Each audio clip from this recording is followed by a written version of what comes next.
Brad, a gritty sort of game, but you must just be thrilled to get the win in the end. Yeah, I think sometimes the gritty wins are internally some of the best. The thing I was probably most pleased about today was the effort and intent. In front of 45 odd thousand of our supporters, to see that effort, intent that we really want to make a hallmark of our game. And I think that can be easy when things are going your way. And I was probably looking for a reset button 3 minutes into the game. We're a bit all over the place. And perhaps in the past, according to some of the players, they might have dropped their bundle, and this is not our day today. And then later in the game, this isn't a comment on the decision or anything, but I mean the string of free kick, goal 50, goal to St Kilda, 12-point turnaround. The thing that I focus on, how do we get back in the contest and focus on what we can control? And again, I think previously we might have dropped our bundle there, and thought it's not our day. But I was just really pleased with controlling what we can control, our effort and intent, and our work in the contest was really good against a very well drilled, very capable team. Yeah, the other examples as well, I guess, of having to be resilient in that last quarter. You had numerous shots and couldn't quite get in front, but just to keep plugging away and just finally get there, must be very pleased with that. Yeah, definitely. I mean, we know the team St Kilda are, they're going to keep coming to the last second. So, and they did. They just kept coming, and the game's in the balance right up until 3 seconds to go, when we could get the ball past our halfway line. So, I just thought really good contest, really good game of footy, and a good step forward for us. How did you see that first half? Because arguably St Kilda could have been further in front than they were. Yeah, I mean, I thought the game was on a bit of a knife's edge. I mean, we don't coach skill errors on game day. And again, same in the coach's box, we can be. That's not to say we don't get disappointed and frustrated. It's how quickly we can get our heads back in the game as a coaching group, and not become, barrackers. Focus on what we can control. And in terms of how the game was looking, we made some adjustments at half time, but largely we thought it was still a really good contest, and it was going to be the team that could persist the longest that would get over the line. So there's some really good battles, within the battle out there, and some really good matchups and contests, and I just thought it was a really good game of footy.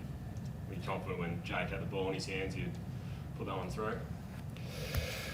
Well, it's something about those sorts of players that you never want to bet against them, put it that way. No, I mean that was good reward for Jake, but I was again more impressed with his effort, intent.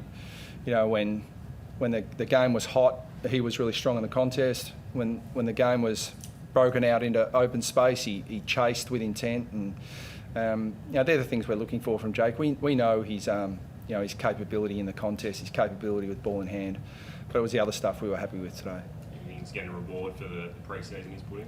Yeah, definitely. I mean, you got to do the work in this competition, and he's been criticised and in the past, and he would say some of that of his own doing, but some of it has been out of his control as well with injury and some other challenges off field. But he's really, I can't speak highly enough of his effort to get his off-field life right, and then that's enabled him to clear the decks to be able to go to work and get himself as fit as he can possibly get, and he's getting the rewards for it now.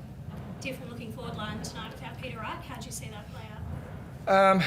I was very, very happy with Harry Jones's performance. I thought he's a pretty unique player, Harry, and I thought he's very unlucky to lose his place in the side in round 2 when Draper came back. But again, this game we're obviously disappointed for Pete, but opportunities are created for others, and it was only probably 14 months ago that I wasn't sure where Kyle Langford played, and Peter Wright hurting his shoulder gave Langers the opportunity forward, and he's whatever he is, 60 goals later. So it's Jonesy got his opportunity and he took it. Speaking of shoulders, how's Sam Durham? His shoulder's fine. It's we subbed him off with concussion, so yeah, it looked to me as well like shoulder wrist, but no, he banged his head on the ground. So yeah, that's why we made the decision so quickly, because as soon as it was, even a concussion assessment, but that's he'll go into the protocols now. How impressed were you with Zach Martin's leadership in centre bounce in the second half?